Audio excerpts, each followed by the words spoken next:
if you're seeing this, then you got the clue today for, I guess it's Deep Blue and Night Skies, right? Night Skies. That's right. Yeah. So congratulations. Your prize is getting to hear us banter for a few minutes about. Look at our mugs. I'm gonna put a cap on mine. I've got quarantine hair right now. Me too. Yeah, dude. How are you doing, man? I'm good. I'm good. I'm smoking some baby back ribs outside, and we get it. You have a yard. Got some family. Brag. I feel like a proper dad in quarantine these days. That's the dream, man. Smoking ribs outside in the yard. Smoking ribs. I was making some tracks earlier. I feel like everything is kind of in proper balance as much as it can be right now. How about you, Tim? I'm good. I'm back in the swing of things. I took a couple weeks off and just kind of get settled in. I moved about a month ago to Pasadena. We should probably just say for everyone who doesn't know, maybe they all know, but you are in Atlanta and I am in Los Angeles. And I just moved out of kind of the Hollywood, Los Feliz area I was in, and I'm in Pasadena now, and it's nice and quiet. My 2 dogs are sleeping in the bed behind me, and they've had their breakfast, and I've got my morning coffee, and I feel lucky and privileged, and at peace in this crazy world we're living in right now. So, glad to be able to connect with you. Thank God for the internet. And I thought about this. Imagine if this had happened, and we had to quarantine 20, 30 years ago. Legitimately, imagine that.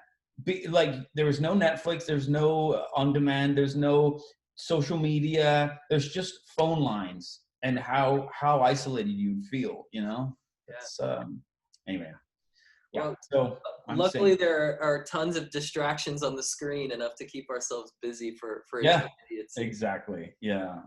For good and bad. Well, so people who are following along, we're near the end of the scavenger hunt.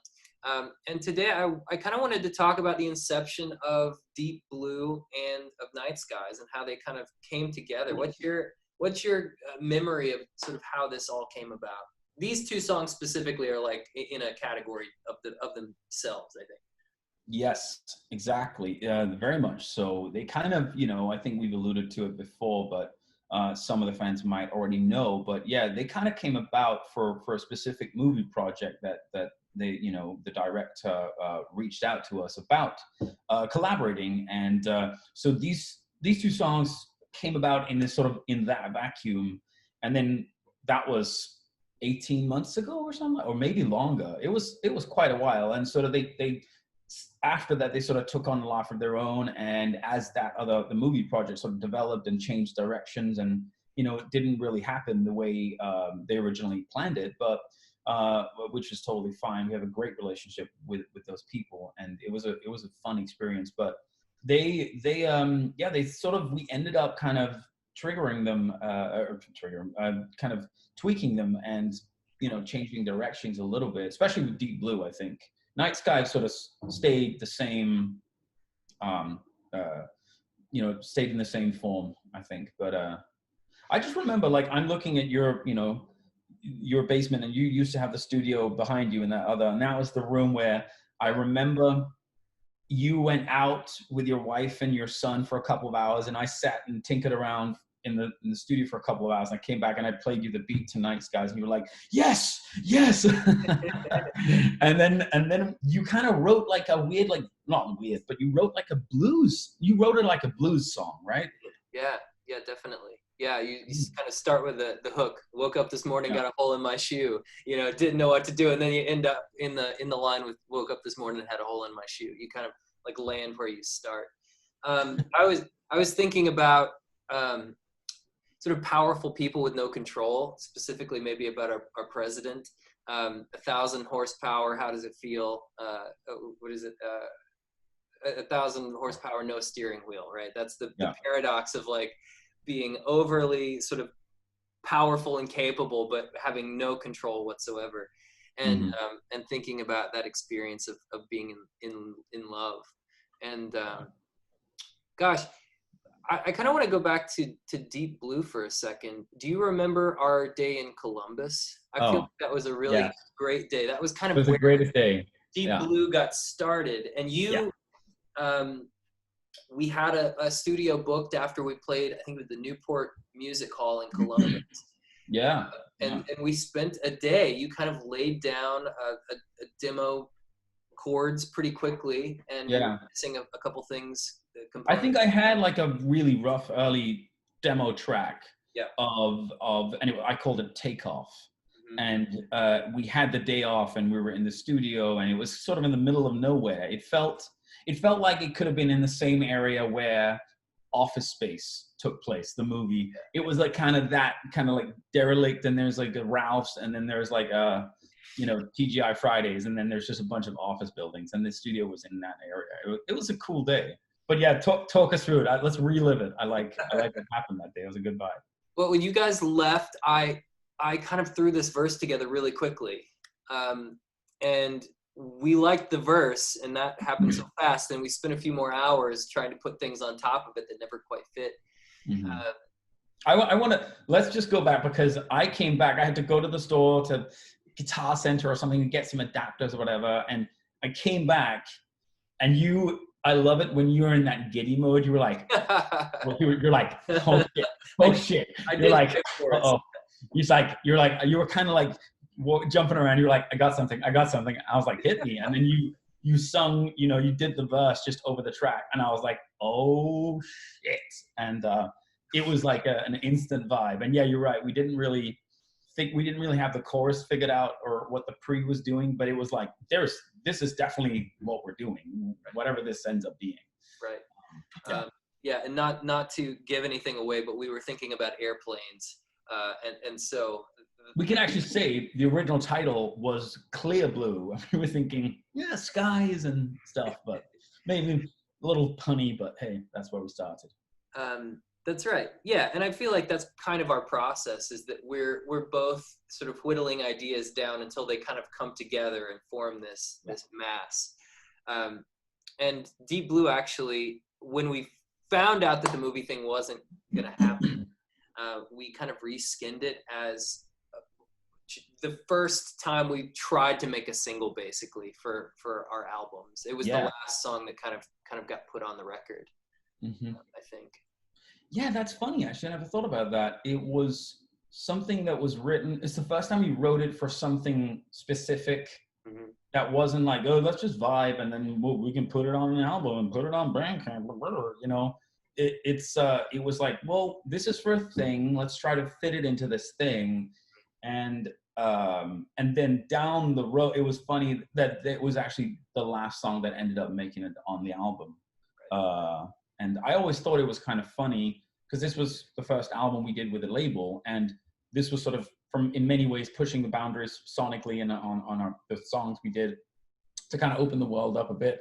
And I think it was really telling and a big compliment to our label, Counter Records, that they were the ones going, do you have something that's really like the Midnight, you know? And they weren't trying to go, we want to change you. And they were very much like, you know, we want to make sure the fans get a feeling of like, oh, this is what I'm comfortable, or this is what I know and I'm familiar with. So we have everything covered. And we ended up going back to what was then called Clear Blue, and then kind of rejiggering it and fitting it into the sort of mood of Monsters, which was funny that we never really thought about that before.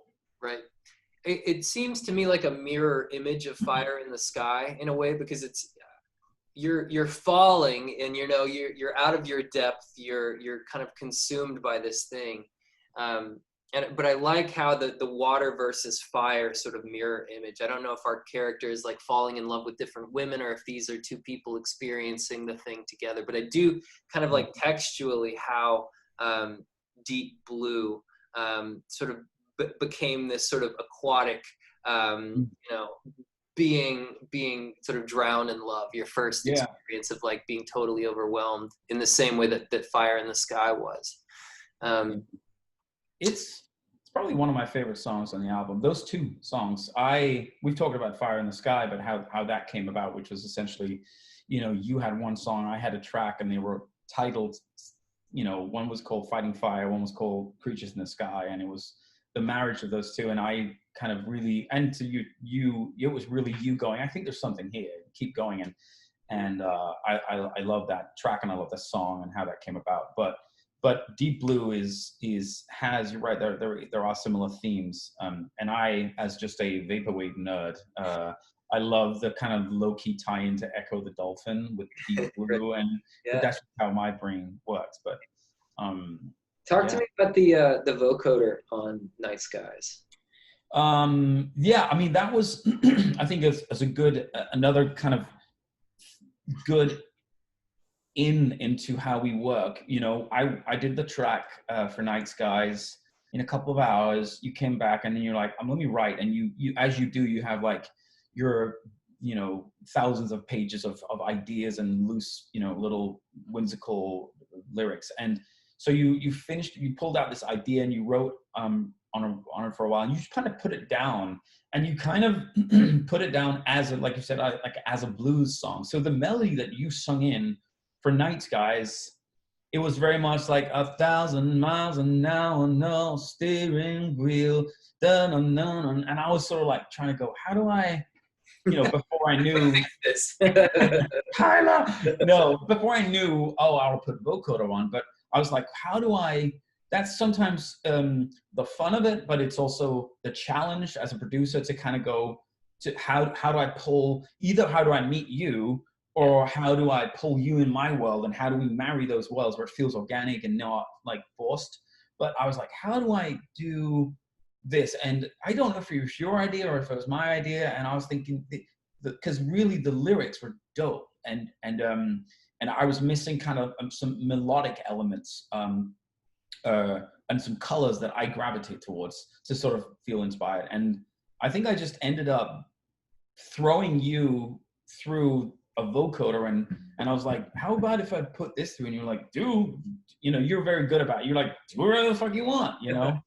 and so and I think that was, I was like, oh, I think we actually had a very early version where there was no vocoder on. It was just the track and like and your vocals, your demo vocals. And I was like, what can I do with this? And Justin, our manager, was like, I really like the lyrics, man. He was digging it, and we were all kind of digging it. I was just trying to crack the code on the track, and it was really kind of a way to feel like sometimes my job is to you know, disguise what we're giving to people. It's like we're Trojan horsing some different writing and different type of song structures, and we're dressing them up in a certain way where it feels like, oh, it's just ladies, right? Well, it was cool. And then it's like, we're actually, if you peel all that stuff away, there's some different substance there. So that was kind of the fun. That was the kind of the fun, really making, and it became this kind of, I don't know, akin to Collateral and Nocturnal. It became this sort of cruising through the night solitude and with just you and your thoughts kind of thing, which is always a fun world to dip into. But right. Yeah, where did the inspiration come from for Night Skies? Because I never asked you that. I mean, it came from you know, people in my life, people in your life, people in the nation's life who kind of have that dominant personality. And I was just so curious. So that was the first thought. 1,000 horsepower, no steering wheel. That was the first thought. And then I wrote the line, your house is on fire, won't you let me in? And I thought, yeah, this is about somebody being, like, knowingly being self-destructive. Mm-hmm. And I think we called the premise of the album pretty early when we wanted to talk about adolescence and people sort of growing into their sense of other people. Like, how much do you hold back? How much do you give? You know, if I love you, will you love me? It's like finding that barrier between you and the rest of the world. And so for me, this song was about like knowing that you're just going too far, knowing that you're giving too much. Your ship is sinking, let me climb aboard. It's almost like a suicidal kind of love. It's like so self-destructive. It, you know, it burns so quickly, you know, and burns so bright. Yeah. So I mean, I feel like we needed to have a counterbalance to something like Last Train, where it's like a steady kind of slow burn kind Oh, of Brooklyn. or Yeah. Brooklyn. Yeah, that's Yeah. right. That's Which is right. a very mature kind of Yeah, that's longer, true. sustainable love. Yeah. That's right. That's interesting. I actually never knew that. Mhm. I was just thinking about this. We were talking a little bit before we hopped on about just overall these two songs, leading, this is People Are Come Here Through the Scavenger Hunt, and how cool it is. This started as an initial idea, like what, a month, 2 months ago from It was the week before the album came out. I think we okay. I think Yeah. we bought the website where Lost Boy is the Lost Boy OS. I think we bought that website the week that the Oh, album that's came out. awesome. So it's been a long time in the making, but it's Yeah, but it's so cool to see what started as an initial idea. I think you called, Justin, our manager, and was like, "I have this idea," and you guys pinged. And it was really due to down to you guys deserve the credit for really thinking all this up, because I know it's been a ton of work, and it's been nuts to see the fans you guys getting into it. So, because some of these clues were like, "This is maybe a little too much," and then it's like an hour later they're like, what next? And we're like, holy shit. And I love seeing that, but I love how the Discord has sort of taken on a life of its own, and people are just creating groups. And it kind of made me think about, I don't know if you've ever seen that show called Halt and Catch Fire, which was on AMC. yeah, So good. And one of the first seasons, season 1 or 2, the two women, the leading women, they create this company, and it takes place in the 80s, and they sell games. You order them, and then they connect via the phone lines. And then there's a scene where one of the women comes out, and she's like, something's happening. They're like talking on through this connection, but they're not playing our games, but now they're just hanging out. right. And essentially that's kind of what I like in this too, that this has become like a portal for, right now, I think we're all looking for ways to connect with each other. And it's so cool to see, this was just an excuse to connect and focus on something. And then people are finding kindred spirits, and there's no maliciousness. There's no negativity. It's so great to see. Yeah. Absolutely. So it's What cool.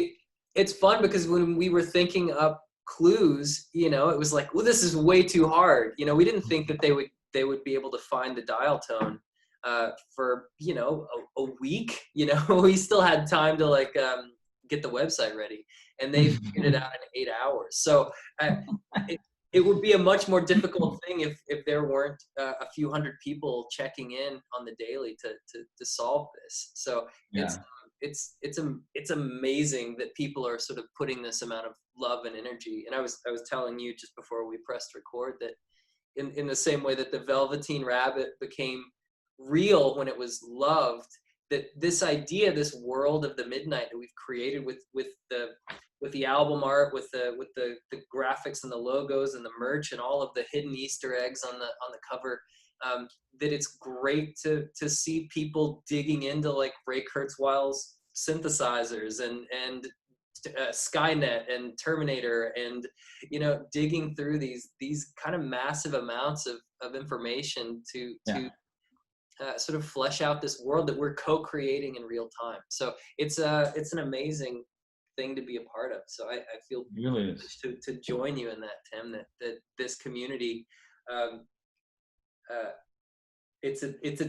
they're the reason that the music keeps going. But there's such a good collaborative partner in this thing as well. Like it wouldn't continue if they weren't so sort of vocal and so present.